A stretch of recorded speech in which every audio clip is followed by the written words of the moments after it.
तर सुप्रभात मित्रमंडळीनो. या अशा नवीन गाड्या किती कन्फ्युजन असतात काय माहिती. एवढी बटणं तर प्लेनला पण नसतील, एवढी याला बटणं आहेत. जाऊ दे, आपलं काम नव्हतं, ॲग्रीमेंट टाकतो याच्यात घे.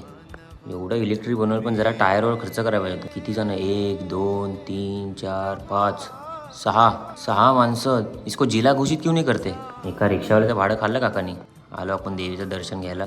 या सुखाकारणी कळम कळम नाही, कमळ वाया गेलं. दुसऱ्या काकीने फुलवलं. देवाचं दर्शन घेतलं आणि निघालो आपण. विंचू दिसला. विंचू नाही आपलं काय, खेकडा. भाऊ बाजूला नाही तर साप बनवला आहे तुझी. नीट साफ कर. काळ रात्री असं झाली. पडलेले डाग घालव लवकर, नाही तर आई मारेल. एवढा पाऊस पडून पण नगरपालिकेचं पाणी संपवायला काकाला एकदम आवड आहे. असं कोण पार्किंग करतं रे. अर्धा भिजलो. हा बघा कसा ऍडजस्ट झालाय.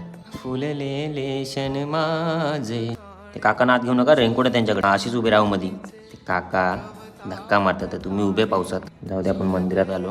बुवांना बोललो 7ची आरती संपली काय. बुवा बोलले तुझ्याकडे घड्याळ आहे ना, मग बघ ना त्याच्यात.